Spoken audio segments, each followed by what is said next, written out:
It would be amazing to talk about something other than fraud in Minnesota, but after my little expose yesterday that I posted, that's gained a lot of traction, and I appreciate you guys for checking that out.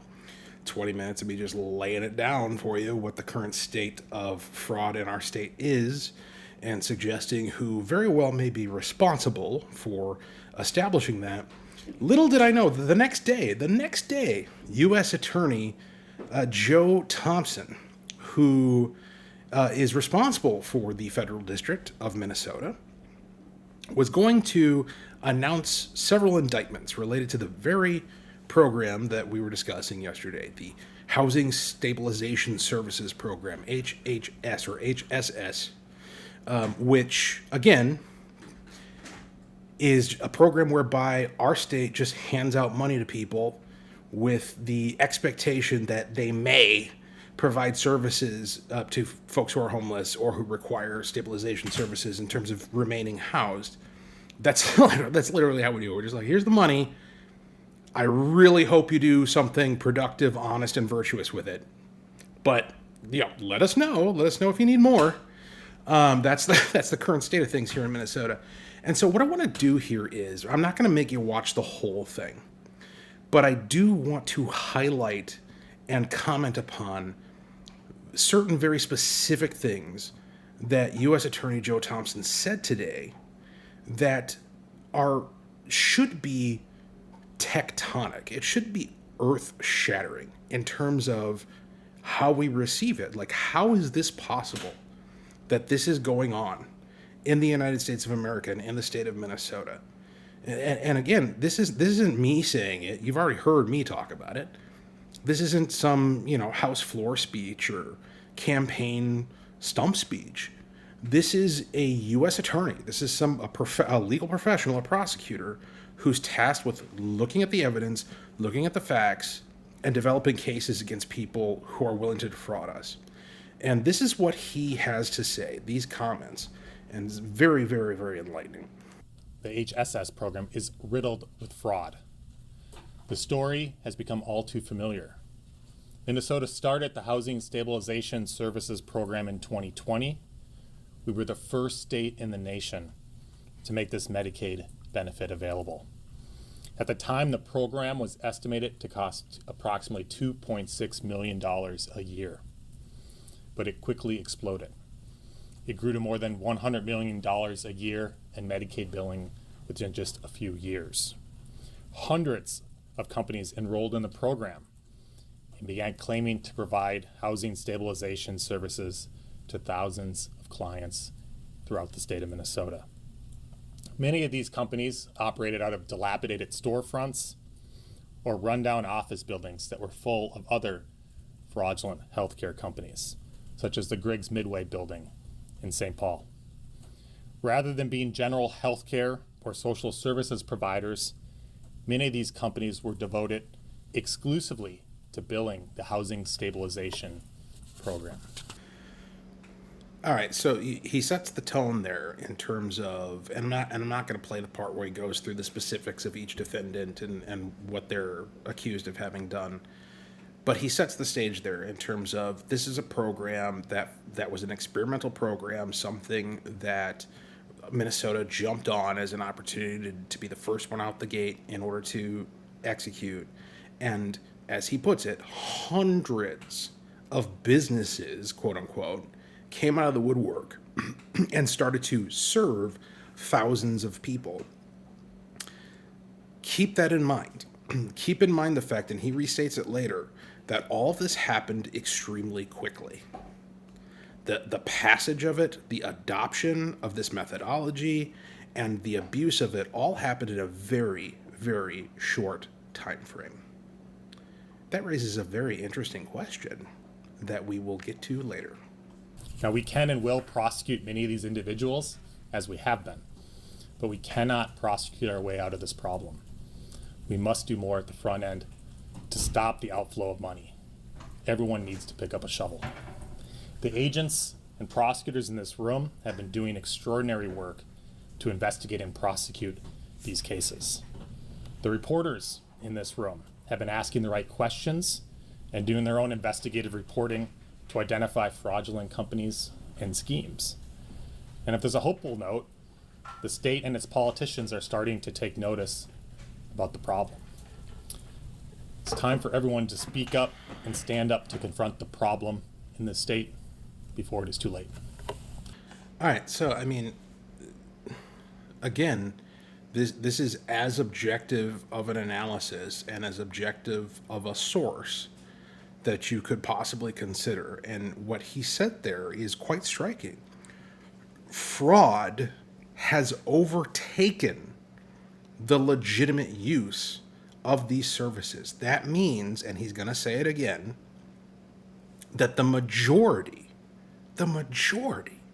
of the dollars that have been taken from your pocket, your family, your business, and dedicated to this purpose, the majority of those dollars have gone to fraudsters. Let that sink in. How is that possible? And by the way, Jody Harpstead, who was a former commissioner of DHS, the state agency that oversees this, there is, and maybe I'll find it and edit it in here. We'll see how motivated I am once I get to the editing process.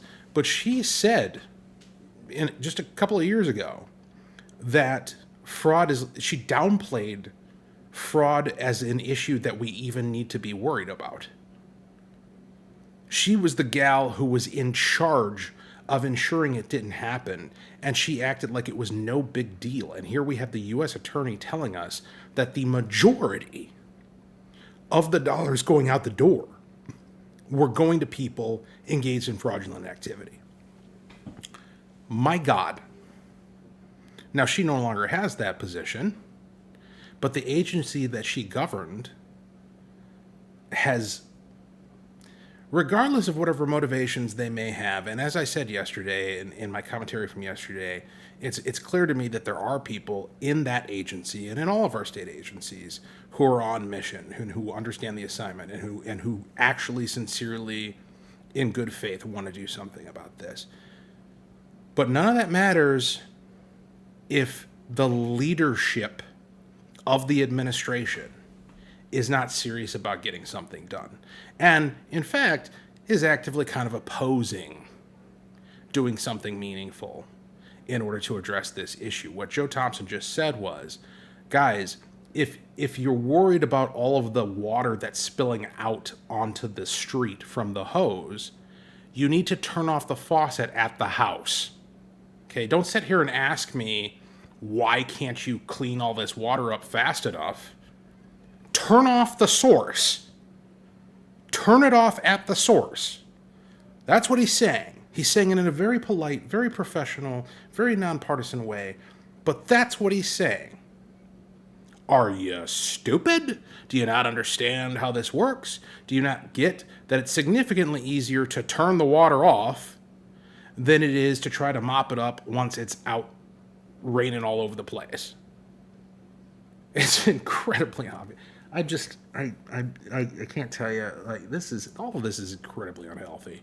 It's incredibly unhealthy that this is my life, that I have to contend with the disingenuousness and the intentional conflation and obfuscation and politicizing, and we'll get into the politicizing later, and trying to deflect and trying to make this somehow Republicans' fault.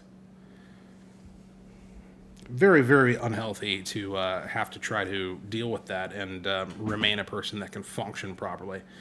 Let's go and listen to what he has to say later. Now, these are responses. What we're about to hear are responses to questions from the media, and I'm not going to play necessarily all of the questions unless they're necessary in order to provide context.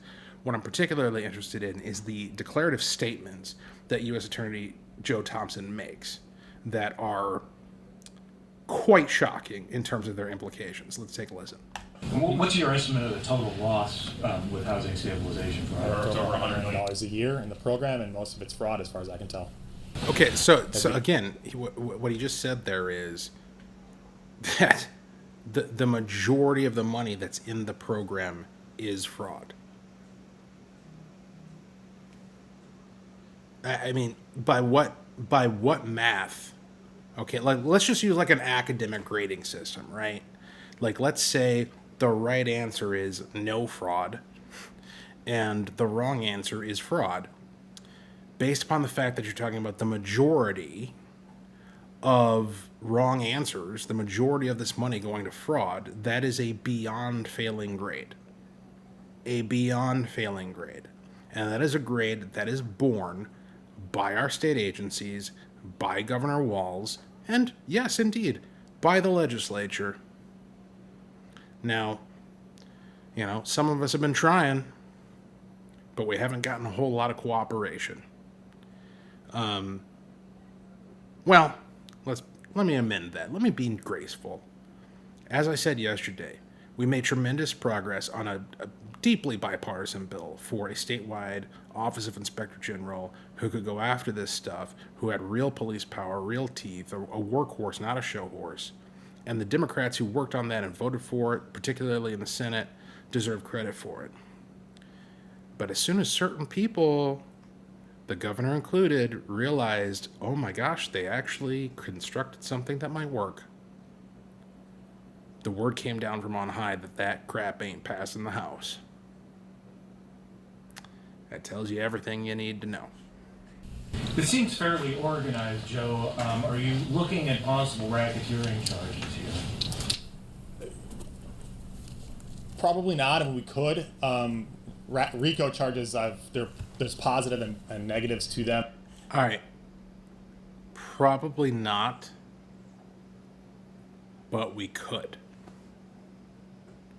And he goes on to explain the technical difficulty, the prosecutorial difficulty with the task of pursuing RICO charges.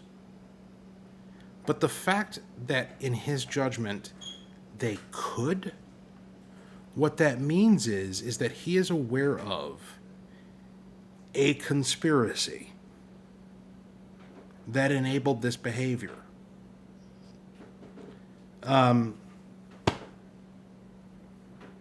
That sounds notable, noteworthy, like something maybe we should ask a few questions about. Are you bringing in extra resources to handle all this? We're just working extra hard. No, I mean, we don't have enough to charge everyone. We can't prosecute our way out of this problem. These cases are resource intensive, obviously.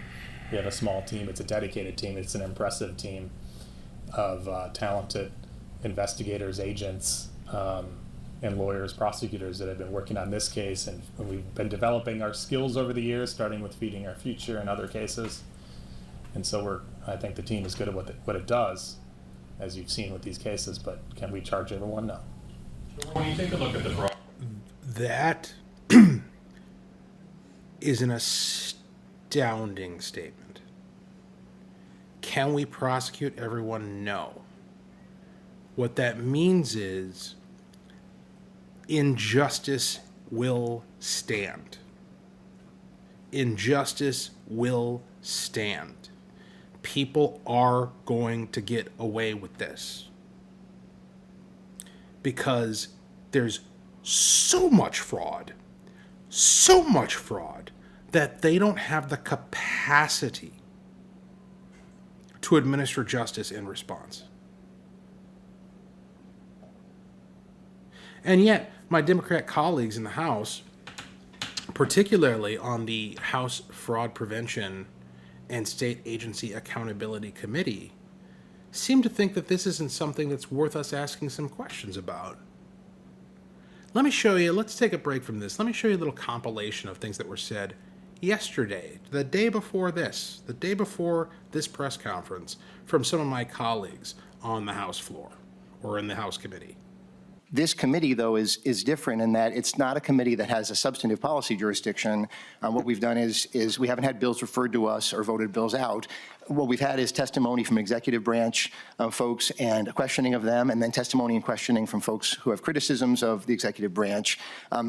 which raises concerns for me about just sort of the inherent conflict of having that happening in this committee. And I guess as a particular example, just a minor one, I know that the agency was asked to present on these two really complicated programs. We don't have human services expertise in the committee, and they'd asked for 45 minutes. They were told to keep it to 10 minutes. That's obviously, as chair, Madam Chair, you have the authority to control the committee hearing.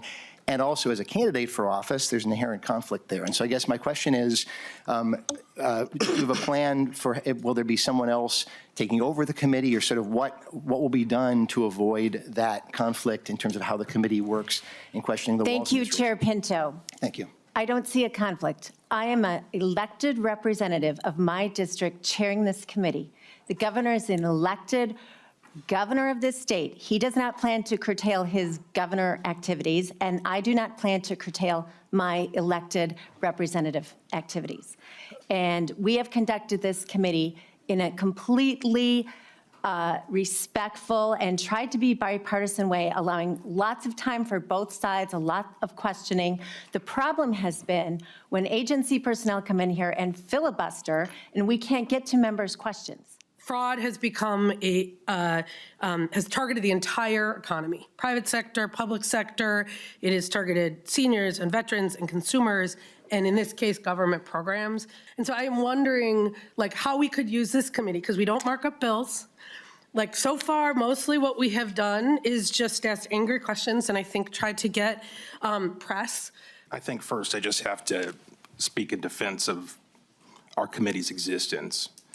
Because we've repeatedly heard during these hearings comments from our colleagues on the other side of the table undermining the integrity and necessity to have this committee, and continually pivoting to the idea that the only thing a legislative committee ever does is mark up bills. We have presentations, we have informational discussions, we talk as members, and we're talking about important things. We're talking about matters of public policy. This is how the public has its conversation, and they know that. Now, I mean, do those strike you as people who are serious? Do those strike you as people who take this problem that was being articulated to you from the U.S. Attorney seriously? Their abiding concern, and Pinto makes it extraordinarily obvious, their abiding concern is politics. Their abiding concern is the political impact of even having the conversation and asking the questions. And Greenman, accuses us of being angry, asking angry questions. Yes, I'm angry. I am angry. You're not?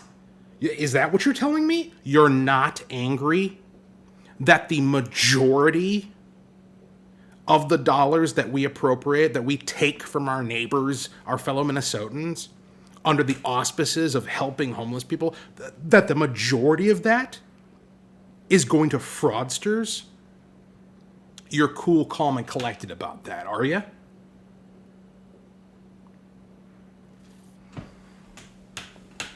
Well, I'm not. And I make no apologies for it. I think Minnesota has seen systematic attacks on its state government's programs. You mentioned the question was, do we have enough resources? If everyone enrolls a company in, say, the Housing Stabilization Services, it's not just 10 or 20, but literally hundreds of them. And they all enroll essentially at the same time, shortly after the program is started, and start billing in a fraudulent way. It just overwhelms the system. And we've seen that in program after program after program. And certainly in Minnesota, I think we're unique in that way. And it has, in my mind, and what I've seen, been a systematic and wholesale attack on our state government programs in a way that has overwhelmed the system in many ways. And when I talk about the coming iceberg, what I mean is it really has called into question everything that we're doing with these programs. The programs aren't designed to have hundreds or even thousands of bad actors all commit fraud, to try to defraud them from day one. And again, most of these cases, unlike a lot of Medicare fraud or Medicaid fraud cases nationally, these aren't just overbilling or upcoding, as they call it, billing for our services at a higher reimbursement rate than you actually provided. These are often just purely fictitious companies solely created to defraud the system. And that That's unique in the extent to which we have that here in Minnesota, and program after program after program, I think is unique, and that's the problem that we're all grappling with here in Minnesota in recent years. Are you saying fraud is? Okay, that statement from beginning to end is utterly scandalous. Utterly scandalous. Hundreds, if not thousands, of people immediately conspiring to defraud the system from day one. That's what he said, from day one. So here's what I think is the most important question that needs to be asked. And it needs to be asked by the media. It certainly needs to be asked from Minnesotans and from Minnesota voters and Minnesota taxpayers. And, maybe those of us in the legislature need to figure out a way to ask it as well, knowing we're not going to get a heartfelt, wholly truthful answer. How the hell does that happen? If I were to cross the street right now and talk to one of any of the 6 or so neighbors in my immediate vicinity, and I were to knock on their door and I were to say, hey, I got a question for you. I'm just doing this for research purposes. I'm just curious. If you had to start a business right now, would you know how to do it? I think it's fair to say that the vast majority of them would be like, I don't know. Because they've never done it. They've never needed to. Most people work for somebody else, right? How do you even start a business? What's the process? What does it look like? What are the legal steps you need to take in order to be in business in the state of Minnesota? We have an entire website on the Secretary of State's page, taking people through, explaining to them, because it's not inherent knowledge. It's not something that people just know what to do unless they've either done it before or they've been told how to do it. So you expect me to believe, and we've already heard that the vast majority of the folks who are engaged in this are from the Somali community, a refugee community that was brought over here from a part of the world where they don't have the same institutions or mechanisms for how they engage in business.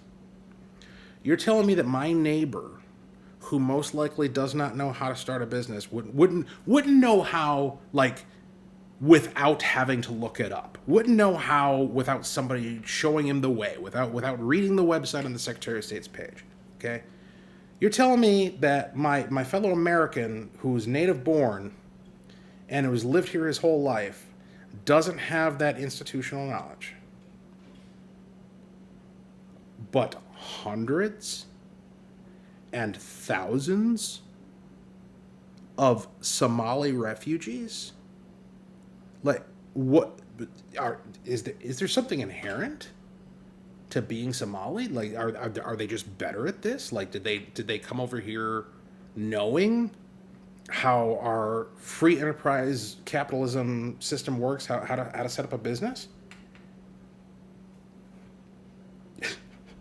I mean, who told them how? Who told them how to set up these businesses? Who told them how to get a lease? Who told them how to do their paperwork? Who arranged for them to have a dozen different fraudulent businesses in one building? I acknowledge the possibility. Here's the disclaimer, right? Here's the disclaimer. I acknowledge the possibility that all of this just might be one gigantic coinkydink. Could be. It could be that coincidentally hundreds and thousands of Somalis opened these businesses all at once on day one, according to U.S. Attorney Joe Thompson, and immediately started defrauding our government programs to the point where the majority of the dollars that we appropriate for is going to them. That could be a coincidence. I don't have proof to the contrary, I'm also not stupid. I'm also not an idiot.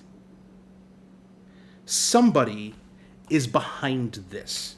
Somebody orchestrated this. Somebody set this up. And somebody guided these people through the steps necessary in order to make it happen. Go back and look at Feeding Our Future.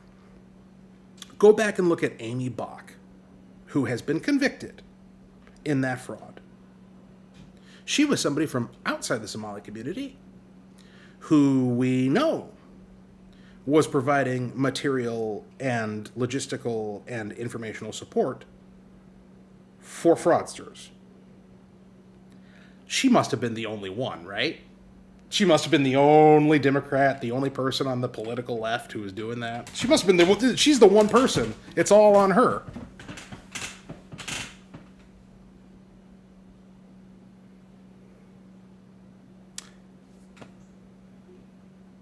Are we stupid? Are we marks? Are we naive?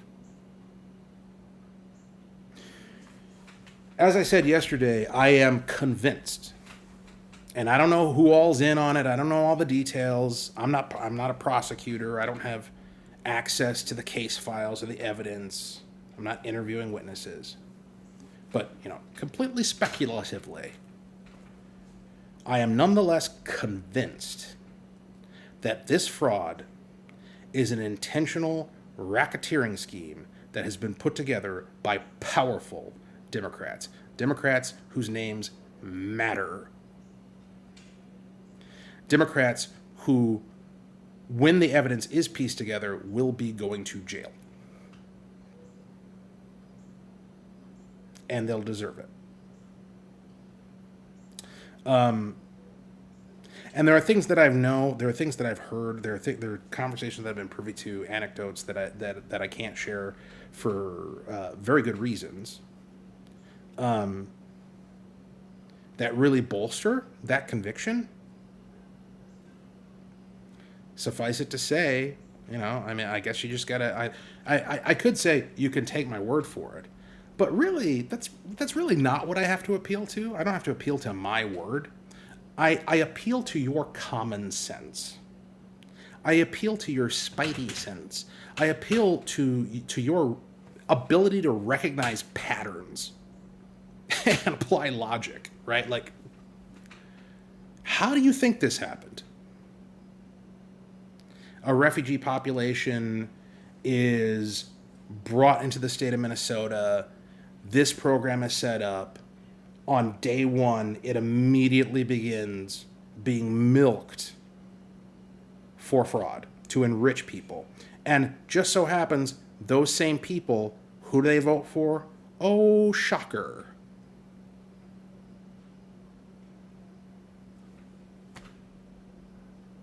And again, like I said yesterday, if I'm wrong about this, like if at the end of all of this, because Thompson says we're gonna have weeks and months of new indictments. He says we could go for RICO charges, which indicates that there is a conspiracy afoot, right? And his agency, his office, is not the only office looking into this. If at the end of all of that adjudication of the facts, it comes to light that, oh, you know what? It was just like independently acting, like Somalis are just amazing at fraud. Like if that's, because that's the alternative, right? Like just inherently, they're just amazing at it. And so the moment that this opportunity was presented to them, they all just decided to do it, or hundreds and thousands of them at least just decided to do it. That's what you'd have to believe in order to think that they weren't helped, that they weren't guided, that this isn't part of a massive conspiracy to take your tax dollars and redirect them to political allies, to secure political influence, to buy votes, and surely to ensure that a cut goes into campaign fund contributions, right? Now, I don't know any of that, but I ain't stupid. What I do know is people who claim to know that.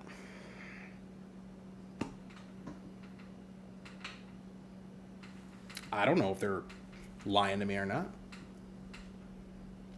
But if they ain't, reckoning's coming.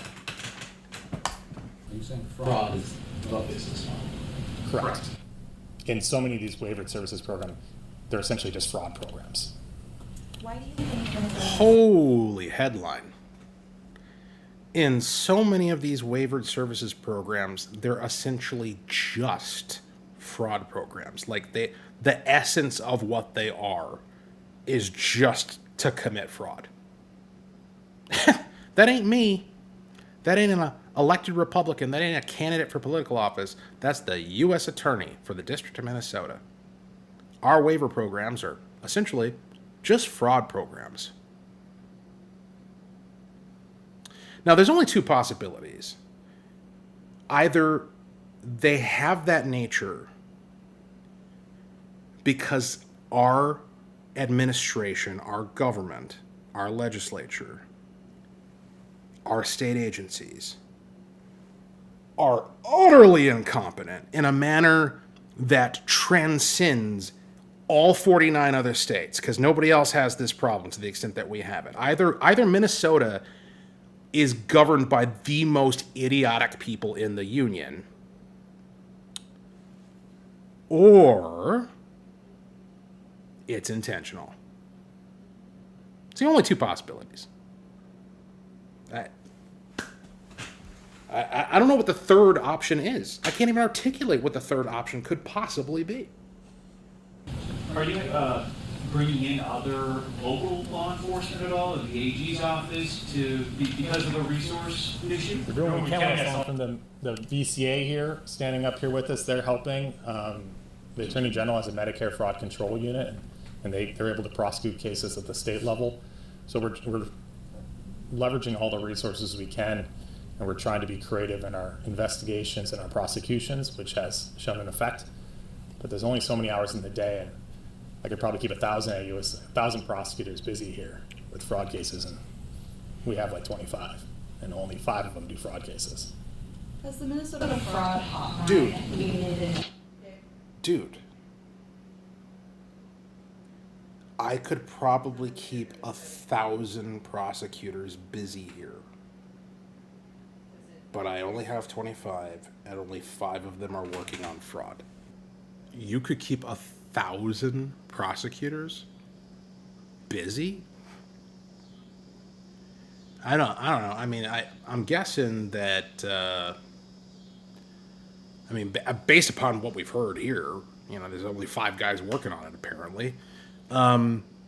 It's possible for one prosecutor to take on more than one case. I mean, that's clearly happening, and he announced today 8 indictments, says there's more coming in the weeks and months. So to tell me that you could keep 1,000 prosecutors busy, the obvious mathematical implication of that is that we are dealing with thousands of fraudsters, thousands of people who could be, if we had the resources, held accountable for taking your money. But we don't have those resources, and we're not going to be able to hold them accountable. That's what U.S. Attorney Thompson said today. And that is a direct result of the public policy of the state of Minnesota, the administration of Tim Walz, and this legislature, which with a couple of exceptions of majorities here and there in one chamber or the other, has overwhelmingly been controlled by Democrats.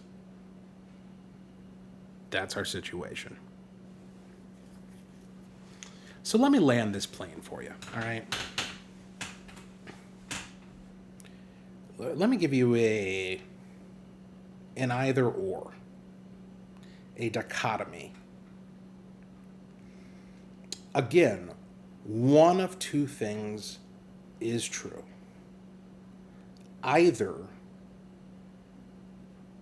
you're a racist who believes that Somalis are uniquely equipped to engage in this fraud, or you must accept the likelihood that they were guided, assisted, and helped. That's it. Because the rest of the population ain't doing this. Disproportionately, it's them. And it has happened to the detriment of their own community. I told you yesterday, the Somali leaders who I talked to are just